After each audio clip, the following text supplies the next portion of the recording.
Everyone welcome back to my YouTube channel guys. So hope you all are doing well and आप लोगों की preparation अच्छी चल रही होगी। तो आज की टू डू लिस्ट मैं आप लोगों के साथ शेयर कर रही हूँ 12 मार्च की। और SBI PO pre and SBI clerk mains दोनों को टारगेट करके चलेंगे। तो मैंने सबसे पहले रखा है कि मैं SBI PO का मॉक दूंगी।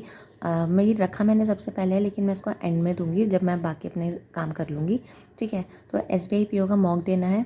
उसके बाद में एडिटोरियल का पार्ट है। वो एडिटोरियल तो आपको पता ही है कि अगर आप प्री कर रहे हो या मेंस कर रहे हो, आपको एडिटोरियल तो मतलब करना ही मस्ट है ये तो। ठीक है, उसके बाद में आता है करंट अफेयर्स। तो करंट अफेयर में मुझे क्या करना है, 12 मार्च की करंट अफेयर करनी है, प्लस में नवंबर मंथ की। अक्टूबर मंथ की मैं पहले से रिवाइज़ कर चुकी हूँ और अब नवंबर मंथ की करूँगी। ठीक है, अभी इसकी थोड़ी सी क्लास रह गई है मेरी, वीडियो सोर्स से कर रही हूँ मैं इसको। और जो 12 मार्च की, ये भी मैं वीडियो सोर्स से कर रही हूँ। देखो, मैंने नोट्स वगैरह तो नहीं बना रही हूँ किसी भी मतलब मेंस के लिए, मतलब करंट अफेयर या जनरल अवेयरनेस के। रीज़न बता देती हूँ कि नोट्स बना के कोई फ़ायदा नहीं है, चीज़ें मतलब चेंज होती रहती है। तो बेटर है कि आप जितना ज़्यादा उसको सुनोगे तो आपको उससे ज़्यादा अच्छी प्रैक्टिस हो जाएगी। फॉर एग्ज़ाम्पल मैं बताती हूँ, I am huge fan of Taarak Mehta Ka Ooltah चश्मा।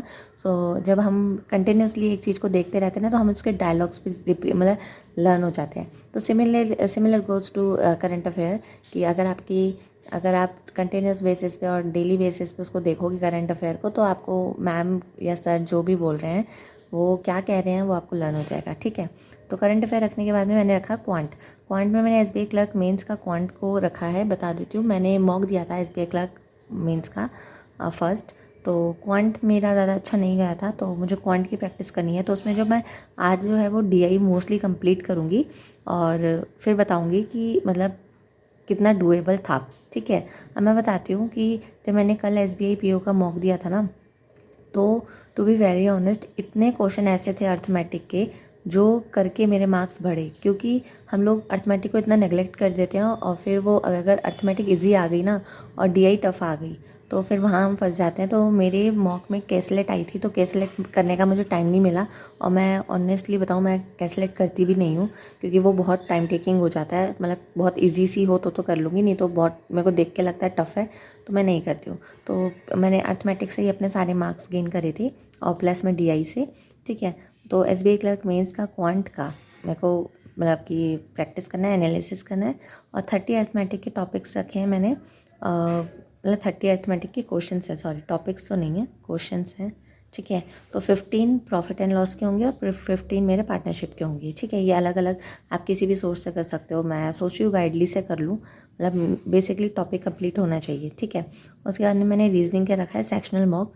और रीजनिंग का तो ये है, देखो रीजनिंग मेरी ऑल्दो सही है, बस प्रैक्टिस की नीड होती है। तो सेक्शनल मॉक मैंने 4 रखे हैं। ये सेक्शनल मॉक 4 नहीं है, ये 4 मॉक हैं मतलब सेक्शनल के। ठीक है, उसके बाद मैंने इंग्लिश का रखा है वरुण सर की क्लास का मेंस का, तो वो करूँगी। पहले करी नहीं थी, अप्रॉक्सीमेटली 2.5 घंटे की क्लास है। आई विल ट्राई कि 1.5x पे करके इसको देखूँ। ठीक है, उसके बाद में आता है सेक्शनल मॉक। 2 सेक्शनल मॉक लगाऊंगी, किसी के भी लगा लो, गाइडली के या फिर टेक्स्ट बुक के, तो जहाँ से आपको इजी लगे वहाँ से लगा लो।